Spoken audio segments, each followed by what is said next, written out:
Hello everyone, my name is Teddy Brown. I am a 22-year-old antique collector. I collect antique clocks, and I collect antique pocket radios.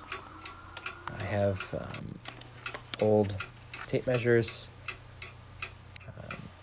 I collect just about anything that catches my eye. If I see it, I'll look into it, and especially if it's a good deal, then I'll go for it. Now let's get into some of the items that I will be talking about. So the Panasonic 1970s handheld radio.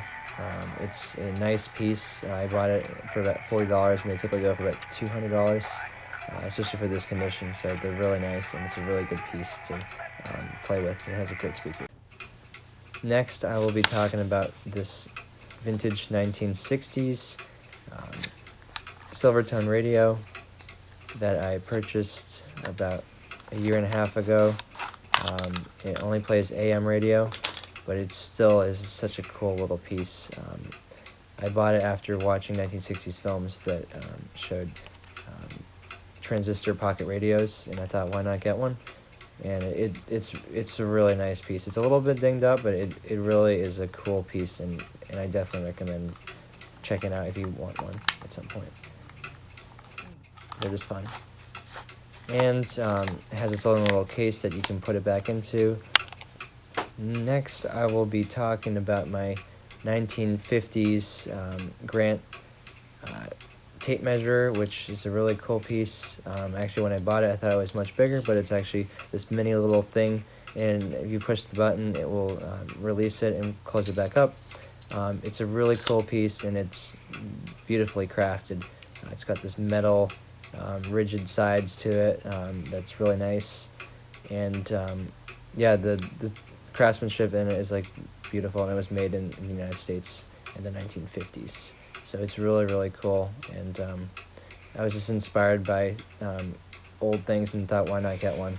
And it really is a cool piece. And back to the 1919 Westclox Big Ben clock. It's a great little piece. It's about 3.5 inches tall, maybe even 4, and it's made out of chromium and nickel, which is it's a really nice piece. It's also glass. The hands are made out of radium, which makes it glow at night, as well as the all the numbers on the dial of the thing, and it has a very reflective back to it. I actually bought another one, but that one's back home, and it's not as great of shape, but I got this one for $40, and they typically go for about $200, so it was a really good deal, and I really love it. Next, I'll be talking about my 1960s Toshiba radio. It's got a beautiful finish to it. Even has a switch that switches from soft to music and to voice. It's a really cool piece. And I've never seen one like it, so that's why I bought it. Even though if it's an AM radio, it doesn't really play much. It's really cool, and the switch especially, the soft to music and the voice. But it's got a lot of good channels on it, and yeah, it's a nice piece. Toshiba always makes good radios. I was inspired to get one since I also have one back home that my grandparents gave me. It's really nice, and if you're into radios, it's a good piece to have. And next, I'll be talking about my 1984 original Indiana Jones and the Temple of Doom poster, which I bought over a year ago in my junior year. It's a really cool piece, and it's an original. It's a rare one because it's 27 by 40. But I love it. I got it framed, and it's on my wall, and it's been there for about a year now. And it's a great piece to add to my collection of vintage movie posters, and I really love it. Next, I'll be talking about my Psycho 2 poster.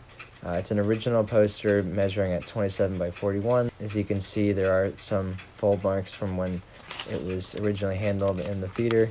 It was printed in the U.S., and it has a little inscription on the bottom that reads, the National Screen Service, only used for theater use. It's a great piece, and I got it at the record store here in Savannah about 2 years ago now, and I just love it. Next, I will be talking about this. It's an original Risky Business poster from 1983. As you can see, it's been folded and creased several times. It's been around for about 36 years now, but yeah, it's a great piece, and it was a great piece to add to my collection. I just love it, and it's got a great, it's relatively good condition. And now to talk about one of my favorite pieces that I recently got, and it's my recent antique I added to my collection. It's a 1930s Sessions timbre mantel clock from 1930. It's just a great piece, and it's in very good shape. And to move it around, you would move the hands, and it rings at the half an hour and then also at the hour mark. I got it for about $50, and they typically go for anywhere between $200 to $300. Again, I'm really good at finding deals, and has a great back to it. You can see all the gears on it. It's really cool, and you get to see all the works in the back, all the gears and the pendulum that you pressed for it to move, and you can see the gears moving.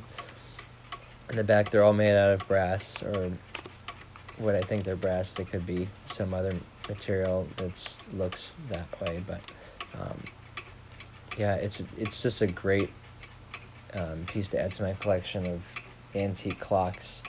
It measures about 24 inches in length and about 8 or 9 inches in height, and they said it's about an 8-day time clock, but it really runs longer than that. Actually, I've had it run for about 11 days, 11 or 12 days, and recently that was the most recent time I had it. It's really a great piece. And next, I will be talking about this 1960s GE clock. It's a rolling flip clock with the numbers rolled down instead of flipping. It's really cool, and I've owned it for about 2 years now. If you're interested from this video, please check in next week. I will be posting more about my antiques as I will be home. I do have more there that I can show and talk about, so please tune in then, and I look forward to sharing with you more of my antiques. Thank you for listening.